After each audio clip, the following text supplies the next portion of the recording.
I want to do this Twitter files thing with Elon, because again, the real point of this whole Taibbi thing is what we're seeing from Taibbi and Glenn Greenwald is exactly what we saw in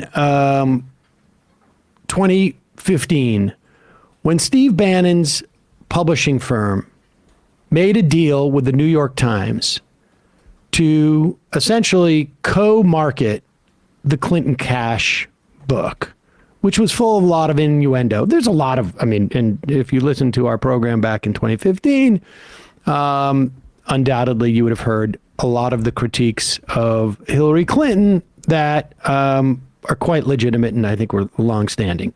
And if you have listened to me over the past 20 years, you will, one of the big arguments I had with Cenk back in the aughts was Bill Clinton's legacy. I was around at that time. I was not terribly impressed with him from that perspective. But there's a difference between that and the cottage industry that grew up around Clinton that involved, like, we killed Vince Foster and we dragged his body into a park, which sounds like a joke. But I remember when we were listening to Dana Loesch back during the Trump years, saying to one of the FCC, I can't remember which one it was, the FCC members, like, I'm surprised you haven't been Vince Fostered. That's all she had to say. And everyone listening to Dana Loesch understood what she was talking about. That's how, and this is a guy who committed suicide in 1992 or 93. That's how much of a cottage industry existed there. And they're doing the same thing with Hunter Biden. Or they're trying to. They're trying to, because there's definitely, and the advantage they have is that there is a fully, a political party that has no agenda, and so they'll weaponize something like this. Now, if there was evidence of Joe Biden enriching himself via his son, I guess to the tune of hundreds of thousands of dollars, I suspect we would have seen that already, since they have the nudes from the computer, they have the dick pics, they have the images of him doing, crack or whatever it was. I would assume that we would have seen this stuff. Now, it's conceivable that for some reason, the right-wing operatives who have this material haven't released it yet because they're waiting. I don't know why they waited. But that would be the story. But instead, because they don't have these things, we get these first and second and third and fourth order stories about how the non-story that exists there was subjugated in some fashion. And this is just teeing up all the hearings that we're going to get from the Republicans. As much as McCarthy wants to make the next 2 years about immigrants, Marjorie Taylor Greene wants to make it about Hunter Biden.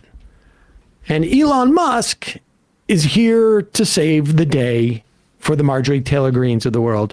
Here he is on, I guess, like a Twitter files, Twitter space. There's a moderator. We don't know who it is. Crypto guys, I think. Oh, and Kim.com. Yeah, Kim.com was here, but I just don't know exactly who's speaking. I have to there say, were a few mods. I joined one of these once and was unable to leave it to the point I had to delete the Twitter app and then reinstall it because I couldn't leave the Twitter space. Oh, Twitter has been loading very oddly lately, but nevertheless, here's the audio from this. This is where Elon Musk is defending Matt Taibbi, because look, Taibbi did this because he wanted to validate what he has signed on to about the nefarious way in which Hunter Biden was treated by the mainstream press, and that they didn't reveal enough about his life, I guess. And I mean, just like imagine if like they did a deep dive into like Tiffany Trump's like background or something like that, and got a hard drive from her computer and published texts and voicemails and nudes. I mean, anyway, we litigated this like yesterday, but the part of like what the Twitter files really revealed were links that were taken down by Twitter, and the Biden campaign requested them. Campaign, not the Trump White House, which was in power at the time, requested them because they were And in my opinion, that could amount to revenge porn, where in a majority of states in this country, there are statutes on the books, whether it be a felony or a misdemeanor, that sharing revenge porn is against the law. And these were stolen from his laptop. They were explicit materials. They were being put out there for political purposes. And that was the big reveal, the authoritarian nature of Twitter suppressing speech on behalf of the Democrats. That was what was discovered. And a reminder, we still haven't gotten chapter 2, which is now 5 days overdue.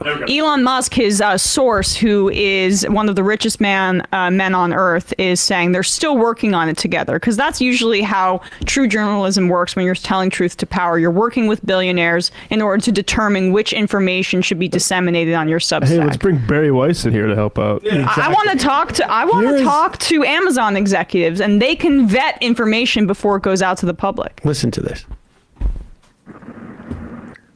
Are you surprised at all about the blowback against Matt Taibbi over the past 24 hours? I mean, a number of liberal news organizations, a lot of liberal news reporters came out and really slammed Matt Taibbi, which really was really shocking. What was your response to that?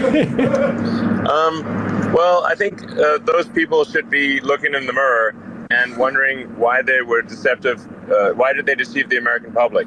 And instead of trying to redirect blame to Matt Taibbi, they seem to be accepting some responsibility themselves for not being truthful to the American public.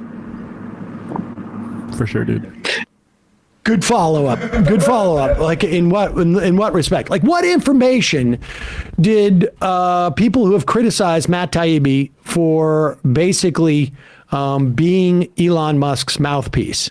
Like, let's be clear here. What is Taibbi doing? He is sifting through the selective archive that Elon Musk has offered him. For instance, like, he's getting the archive of when? Like, what are the dates in which he's getting this? Like, why just these dates?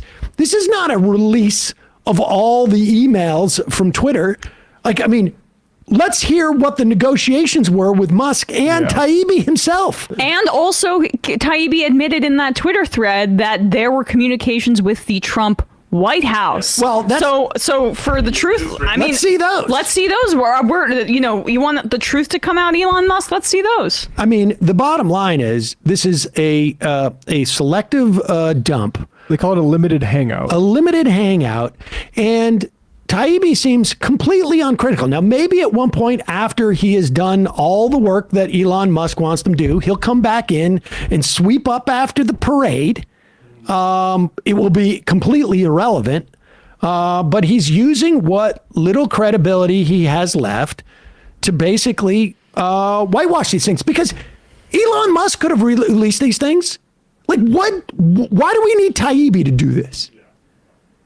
Why do we need Taibbi to do it? Why can't Elon Musk just do it? And the reason is because it wouldn't look like it was a reported piece. But Elon Musk was in charge of the timing, was in charge of what emails that Taibbi saw, was in charge of the narrative, was in charge of the outlet as to where it was going to be revealed. I mean, all of this was dictated by Elon Musk. And in this supposed exercise of transparency, we don't even know what the deal was.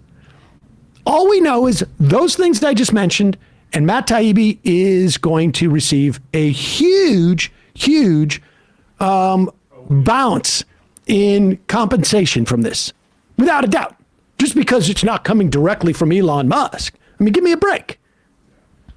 It's really. I mean, and I would just say you can sense even Taibbi's uncomfortability with it. The way he's like, "Oh yeah, I was just at the debate with Douglas Murray, and I'm fresh back with that." But things are going to be pretty weirder on the Substack lately, and I'm just sort of diving into these documents, and then all the blather in that thread of like, "It's in a land before time." You know, people tried to communicate, and no actual like. I'm not convinced that. Part of the reason why we haven't seen round 2 is because Taibbi isn't starting to like look in the mirror and go like, wait a second. You know, it's not inconceivable to me that you get caught up over the course of he said crazy 96 hours. And he had been traveling to whatever debate it was. God knows what he was debating.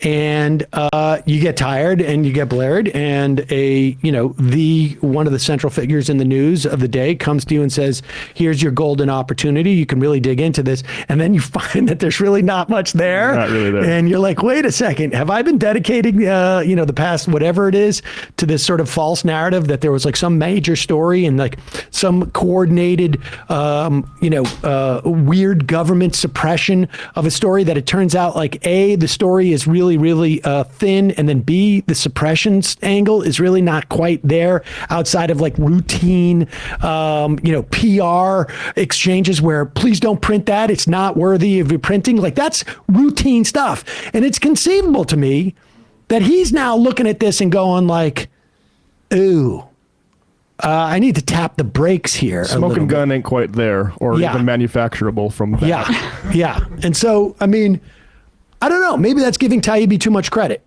but time I will guess tell. time. The original release tell. was delayed too. It was supposed to be at 5 Eastern, and then it's where's this at? We're checking a little bit more facts. Hi, we're doing a little fact check. We again, Elon Musk is saying we. Yeah, that means he's part of the process, which I'm sure is conducive to good That's journalism. why it was delayed. You got to go check with Daddy. I mean, your source.